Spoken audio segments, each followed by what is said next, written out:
Hello students, मैं हूं साक्षी विश्नोई और स्वागत करती हूं आपका मैग्नेट ब्रेन्स पर, जो प्रोवाइड करता है 4 to 12th क्लास तक के सारे सब्जेक्ट्स के वीडियोस बिल्कुल free of cost. So students, हमने हमारी लास्ट क्लास में देखा था कि consumer's equilibrium under single commodity क्या होता है।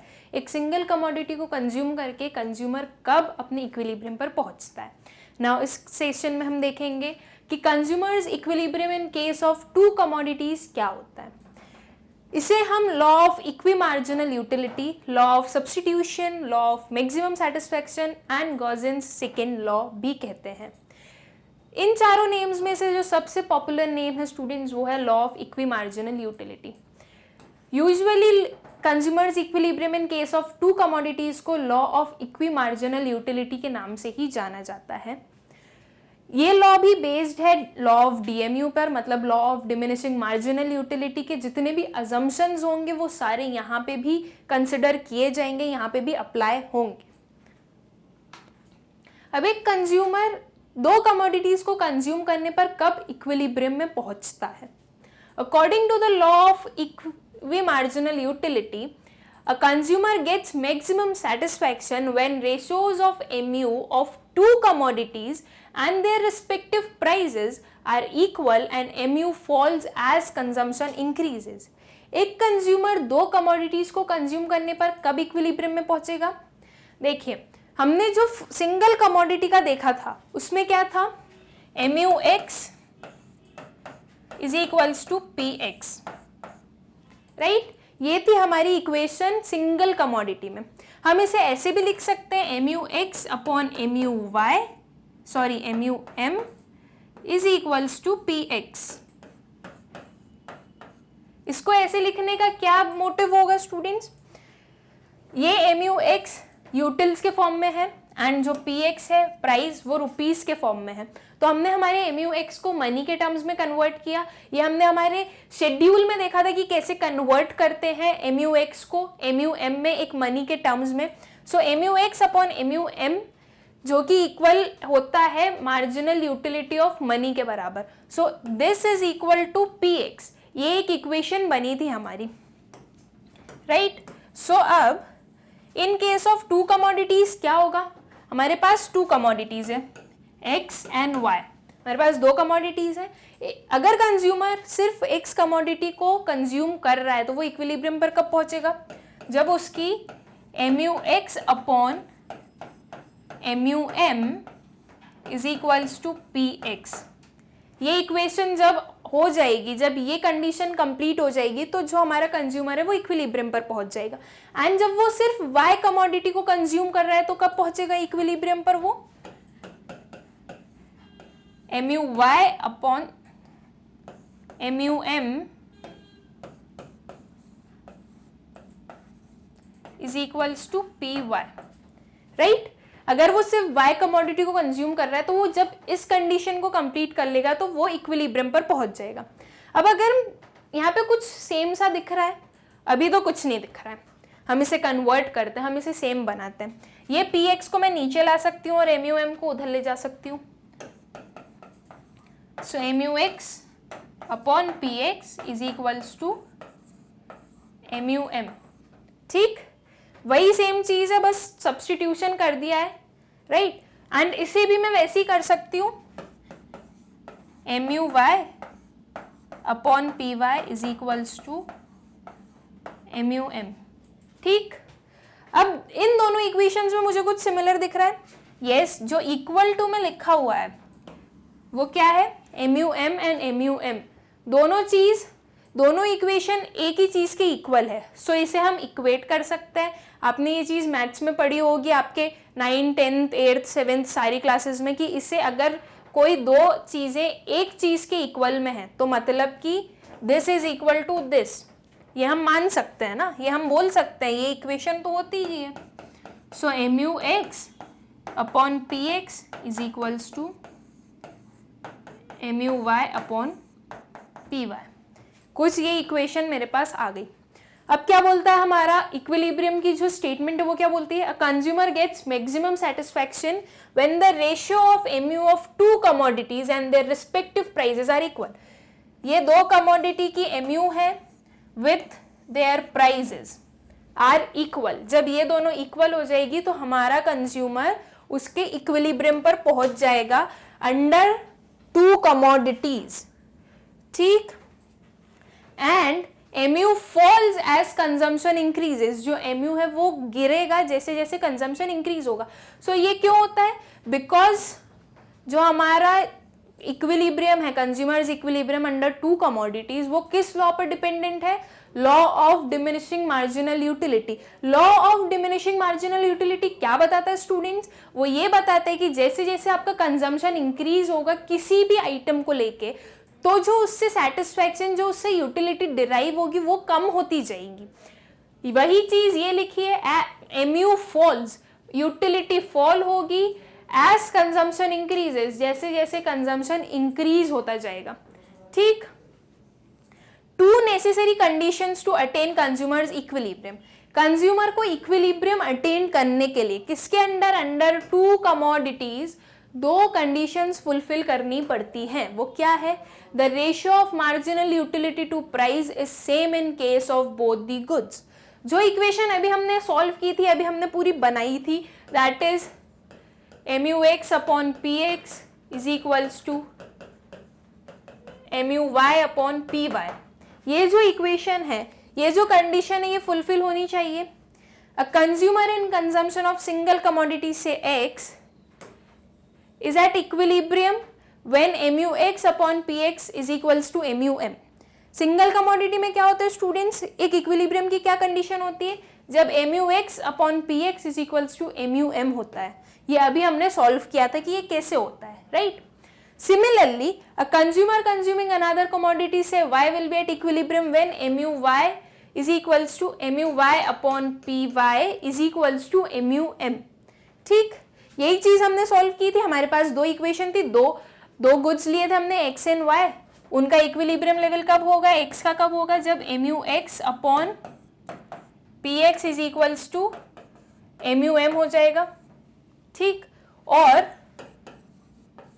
MUY upon PY is equals to MUM हो जाएगा। ये X के लिए हो जाएगा, वो Y के लिए हो जाएगा। जब इन दोनों को इक्वेट करेंगे, इक्वेटिंग 1 एंड 2, ये हमारी फर्स्ट इक्वेशन हो गई, ये हमारी सेकेंड इक्वेशन हो गई। जब इन दोनों को हम इक्वेट करेंगे तो हमें क्या सिचुएशन मिलेगी, क्या कंडीशन मिलेगी?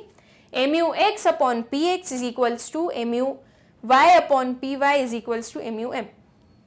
ये दोनों इक्वल हो गए किसके? इसके। इन शॉर्ट, ये आपने ये वाली फॉर्मूला देखा होगा आपके उसमें, if A is equals to B and A is equals to C, so B is equals to C, right? यहाँ पे A क्या हो गया हमारा? MUM। B क्या हो गया हमारा? MUX upon PX। A क्या है? MUM and C क्या है? MUY upon PY, so B is equals to C, right? ये तो हम एक सिंगल कमोडिटी, अगर हमें समझ में आ गया कि सिंगल कमोडिटी को कंज्यूम करने पर कब एक कंज्यूमर इक्विलिब्रियम पर होता है, तो बस उस चीज को हमें थोड़ा सा और एलिब्रेट करना है, उसको दो कमोडिटीज के टर्म्स में लिखना है एंड उसके बाद में उसको इक्वेट कर देना है। तो हमारे पास ये सिचुएशन आ जाएगी which is consumers equilibrium under two commodities, ठीक है। अब अगर MUX upon PX is more then MUY upon PY हुआ तो क्या होगा, ठीक। सो ये क्या बोलता है? That the marginal utility from an additional dollar spend on good X is greater than that of dollar spend on good Y। Okay, ये डॉलर की जगह आप रुपीज मानिए, डॉलर भी एक रुपी का ही नेम हो गया। सो यहाँ पे हमें क्या दिख रहा है कि MUX upon PX is more then MUY upon PY। जो हमें मार्जिनल यूटिलिटी डिराइव हो रही है X को कंज्यूम करके, वो Y से ज्यादा है। मतलब कि दो गुड्स हैं X एंड Y, आप उसने नेम दे दीजिए आइसक्रीम एंड चॉकलेट। हमारी जो आइसक्रीम है उसको कंज्यूम करके हमें ज्यादा सेटिस्फेक्शन मिल रहा है, चॉकलेट से कम मिल रहा है। तो आप क्या करेंगे? आप आइसक्रीम का कंजम्पशन और ज्यादा करेंगे, राइट? आप चॉकलेट को नहीं कंज्यूम करेंगे, आप आइसक्रीम का कंजम्पशन और बढ़ाएंगे। आप जब आइसक्रीम का कंजम्पशन बढ़ाएंगे स्टूडेंट्स, तो क्या अप्लाई होगा? Law of diminishing marginal utility. Law of diminishing marginal utility क्या बताता है कि जैसे जैसे आप किसी चीज का कंजम्पशन बढ़ाएंगे, यूटिलिटी उससे जितनी डिराइव होती है वो कम होती जाएगी। तो जब आपने आइसक्रीम का कंजम्पशन बढ़ाया तो क्या होगा, आपकी उससे यूटिलिटी कम होगी। यूटिलिटी कम होगी तो ये जो ग्रेटर देन साइन है वो इज इक्वल टू में चेंज हो जाएगा, राइट। ये साइन आपका इज इक्वल टू में चेंज हो जाएगा और फिर वो वापस क्या सिचुएशन आ जाएगी कि MUX upon PX is equals to MUY upon PY। आपकी सिचुएशन ऑफ इक्विलिब्रियम वापस आ जाएगी एंड उस पॉइंट पे आप आपके इक्विलिब्रियम लेवल पर होंगे। अब अगर इस चीज का उल्टा हो जाता है that MUX upon PX is less than MUY upon PY, मतलब कि जो आपको यूटिलिटी एक Y कमोडिटी को कंज्यूम करके मिल रही है वो ज्यादा है। अब हमारे पास आइसक्रीम और चॉकलेट ही थी, अब आपको क्या हो रहा है, जो आप चॉकलेट जो कंज्यूम कर रहे हो वो आपको सेटिस्फेक्शन ज्यादा दे रही है आइसक्रीम से।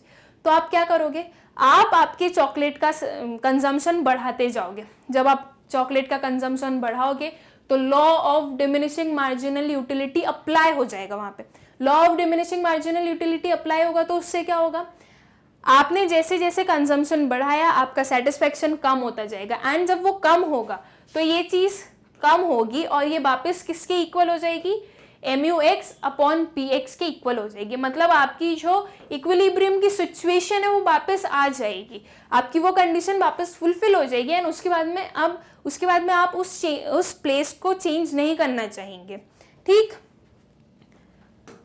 If the amount spent on the two goods is equal to the budget, then MUX upon PX is more than MUY upon PY, suggest that the individual should buy less of Y in order to buy more of X.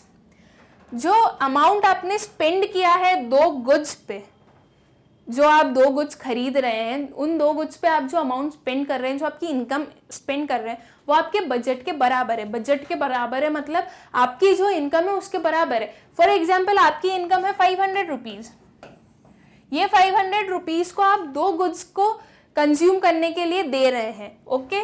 X and Y दो goods आप खरीद रहे हैं इस 500 rupees से। मान लीजिए आपने 300 रुपीज का X खरीदा एंड 200 रुपीज का Y खरीदा, मतलब कि जो आपकी पूरी इनकम थी वो आपने पूरी स्पेंड कर दी है दो गुड्स को खरीदने में। अब अगर इस कंडीशन में आपका MUX upon PX is more then MUY upon PY है, मतलब कि आप X का कंजम्पशन अभी ज्यादा कर रहे हैं, आपका जो marginal utility derive from X है वो ज्यादा है, मतलब आप उसका कंजम्पशन ज्यादा करेंगे। तो ये क्या सजेस्ट करता है कि अगर आपको suggest that the individual should buy less of Y in order to buy more of X, ये क्या सजेस्ट करता है कि आपको अगर X ज्यादा सेटिस्फेक्शन प्रोवाइड कर रहा है तो आपको आपके Y का कंजम्पशन कम करना चाहिए ताकि आप X को और ज्यादा खरीद सके। आप X को और ज्यादा क्यों खरीदेंगे स्टूडेंट्स, बिकॉज वो आपको सेटिस्फेक्शन ज्यादा प्रोवाइड कर रहा है, आप उसको कंज्यूम करके ज्यादा सेटिस्फाइड हैं, तो आपका ये मन होगा कि आप X को ज्यादा खरीदें। अब क्योंकि आपने पूरी जो आपकी इनकम है वो तो आपने स्पेंड कर रहे हैं आपके दो गुड्स पे, आपकी इनकम तो कुछ बच नहीं रही है, तो आप ज्यादा X कब खरीद सकते हैं, जब आप Y का कंजम्पशन कम करेंगे तब, राइट। एंड उसके अपोजिट वाली सिचुएशन देख लेते हैं हम, MUX upon PX is less than MUY upon PY says to purchase less of X to pay for additional amount of Y। अब अगर आपको जो Y कमोडिटी है वो ज्यादा यूटिलिटी प्रोवाइड कर रही है तो आप क्या करेंगे, X का कंजम्पशन कम कर देंगे।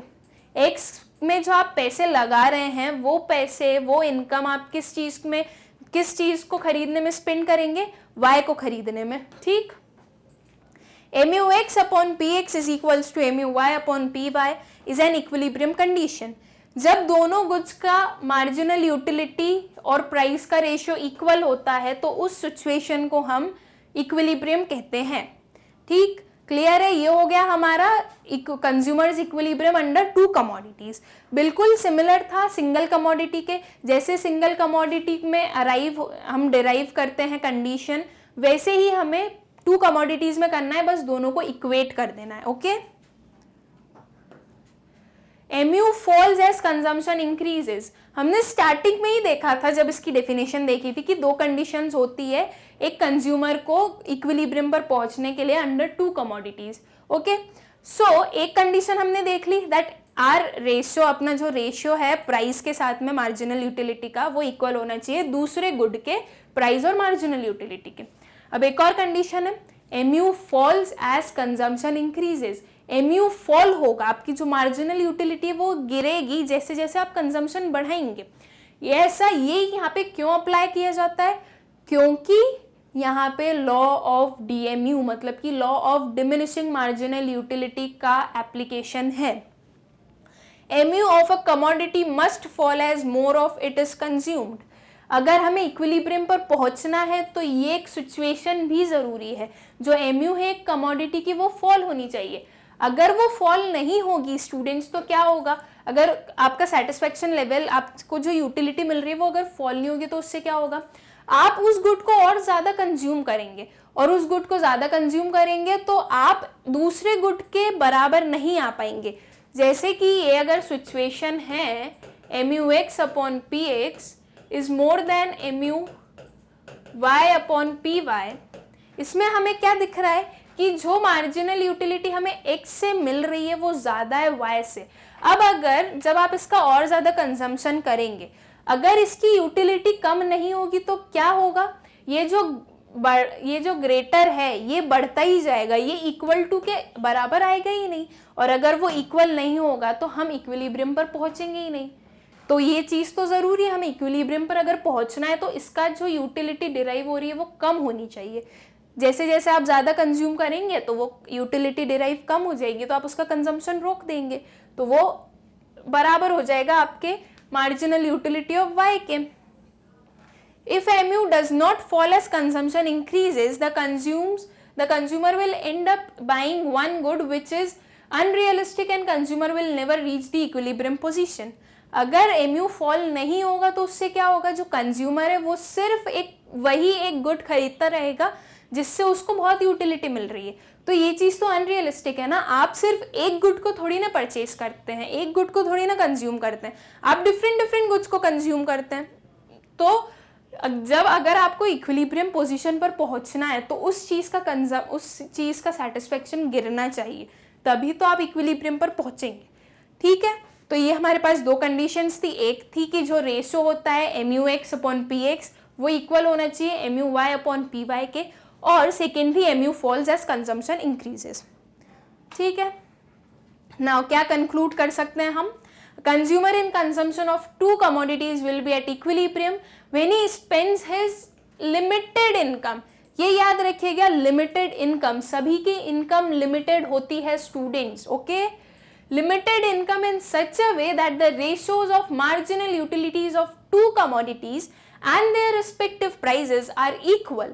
जो मार्जिनल यूटिलिटी है दो कमोडिटी की, उनके प्राइजेस के साथ में उस चीज का रेशियो इक्वल रहे, and MU falls as consumption increases. MU को फॉल करना है जैसे जैसे कंजम्पशन इंक्रीज होगा।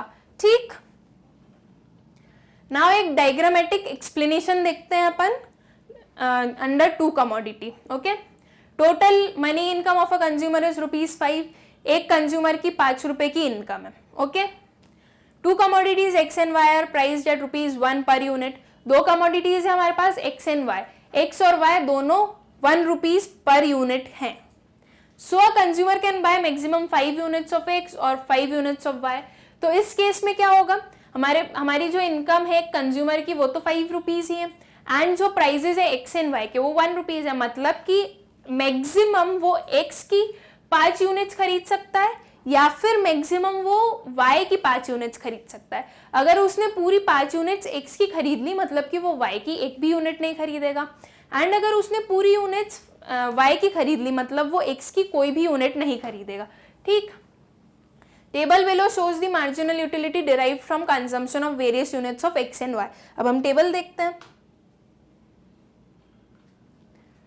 यूनिट्स दिए हमारे पास, 5 यूनिट्स का कंजम्पशन किया है। MU of commodity X in utils and MU of commodity Y in utils. ठीक, ये हमें यूटिलिटी बता रहा है। अब देखो इसमें हम कंज्यूमर एक अपने इक्विलिब्रियम पर कब पहुंचेगा, हमारे लिए क्या जरूरी है, क्या देखना है हमें? MU X upon P X is equals to MU Y upon P Y.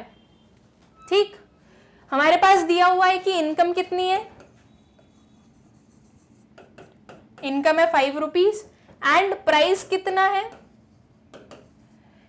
X commodity का भी 1 रुपीज है एंड वाई कमोडिटी का भी 1 रुपीज है, दोनों कमोडिटीज का 1 रुपीज है। तो अब स्टूडेंट्स हम सबसे पहले देखेंगे इसमें कि कंज्यूमर इक्विलिब्रियम पर कब पहुंच रहा है, कब, ये 12 यूनिट्स एंड ये 12 यूनिट्स एंड एक और इक्वल में देखिएगा 5 यूनिट्स एंड 5 यूनिट्स। हमारे पास दो सिचुएशंस हैं जहां पे हमारे दोनों यूनिट्स, दोनों कमोडिटीज के जो यूटिलिटीज हैं वो इक्वल में आ रहे हैं।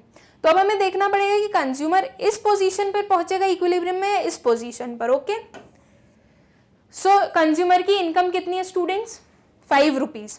नाउ वील सी, अगर वो 3 यूनिट्स एक्स के खरीदेगा तो उसने एक्स में कितने रुपीस दिए, एक्स के 3 यूनिट्स खरीदे, एक यूनिट 1 रुपए का है, सो उसने एक्स में कितने रुपीस लगाए, 3 रुपीस लगाए। ठीक, एंड y के 2 यूनिट्स खरीदेगा, y में उसने कितने रुपीस लगाए, 2 यूनिट्स 1 रुपी पर यूनिट, तो ये हुआ ₹2। ये टोटल कितना हुआ, 5 रुपीज। ठीक, 5 रुपीज हुआ एंड जो इनकम है कंज्यूमर की वो कितनी है, 5 रुपीज। मतलब कि उसने जो अपनी इनकम है वो पूरी स्पेंड कर दी, वो 5 रुपीज में ये वाला कॉम्बिनेशन ले सकता है। इस कॉम्बिनेशन को कंज्यूम करने पर, मतलब कि 3 units of X and 2 units of Y consume करने पर उसकी जो इनकम है वो बराबर हो जाएगी उसके एक्सपेंडिचर के। तो ये हमें ऐसा दिख रहा है कि ये शायद हमारी इक्विलिब्रियम पोजीशन हो सकती है, राइट, ये इक्विलिब्रियम पोजीशन हो सकती है। इसे हम इस फॉर्मूले में डालें तो क्या होगा, mu x upon P x कितना है, mu x कितना है हमारा 12 यूनिट्स एंड पी एक्स कितना है, कितना प्राइस है 1 rupees, is equals to mu y 12 utils and price कितना है 1 रुपीज। सो ये हो गया इक्वल। सो यहाँ पे जब हम 3 यूनिट्स ऑफ x खरीद रहे हैं एंड 2 यूनिट्स ऑफ y खरीद रहे हैं तो हमें दिख रहा है कि हमारा mu x upon P X is equal to mu y upon P Y, right. And एक और सिचुएशन थी स्टूडेंट्स हमारे पास में, mu should decrease as consumption increases. mu decrease हो रहा है, इधर दिख रहा है हमें 12 से 7 चला गया, 7 से 5 चला गया एंड इधर भी दिख रहा है कि 8 से 5 चला गया देन 3 चला गया, तो वो कम हो रहा है 12 से। और एक और कंडीशन क्या समझ में आई, जो उसकी इनकम है 5 रुपीज, वो पूरी 5 रुपीज उसने स्पेंड कर दी, राइट। अब हमारे पास एक और कॉम्बिनेशन है 5 units of X and 4 units of Y. हम इसे भी देखते हैं कि क्या इस पोजीशन पे है क्या कंज्यूमर इक्विलिब्रियम पर। अगर वो 5 यूनिट्स ऑफ एक्स को कंज्यूम कर रहा है तो क्या होगा, 5 इंटू 1 रुपीज पर यूनिट है तो इसलिए इंटू 1 करेंगे, तो उसने 5 रुपीज स्पेंड कर दिए उसके एक्स पर, right. And 4 units of Y, 4 units उसने वाई की कंज्यूम की है तो उसने 4 रुपीज स्पेंड कर दिए उसके वाई पर। सो कितने एक्सपेंडिचर हुआ उसका टोटल, 9 रुपीज। बट इनकम कितनी है कंज्यूमर की, 5 रुपीज। जब उसकी इनकम ही 5 रुपीज है तो वो 9 रुपीज का एक्सपेंडिचर कैसे कर सकता है। तो ये जो सिचुएशन है हमारी, मतलब ये जो कॉम्बिनेशन है हमारा कि 5 units of X and 4 units of Y, ये इक्विलिब्रियम पोजीशन नहीं होगा, ठीक है। क्यों नहीं होगा स्टूडेंट्स, क्योंकि उसकी इनकम उतनी है ही नहीं जितना वो एक्सपेंस कर रहा है, तो ये यहाँ इस पोजीशन पे इक्विलिब्रियम पर नहीं पहुंचेगा। वो इक्विलिब्रियम पर कब पहुंचेगा, ये वाली सिचुएशन पे, जब वो 3 यूनिट्स ऑफ एक्स कंज्यूम कर रहा है and 2 units of Y consume कर रहा है। ओके, ठीक है, बहुत इजी सा था। हमने देखे पहले कि कहाँ पे कितने कॉम्बिनेशंस बन रहे हैं, कितनी जगह पर इक्वल हो रहा है वो। देन उसके बाद में हम चेक करेंगे कि एक कंज्यूमर की इनकम कितनी है। इनकम के बराबर अगर हमारा एक्सपेंडिचर है तो इट इज लाइक कि हाँ ठीक है, अब ये यहाँ पे कंज्यूमर इक्विलिब्रियम पर पहुंच गया है। बट अगर इनकम से ज्यादा एक्सपेंडिचर हो गया है, मतलब कि इतना तो कंज्यूमर खर्च ही नहीं कर सकता, सो वो चीज इक्विलिब्रियम नहीं होगी। ओके,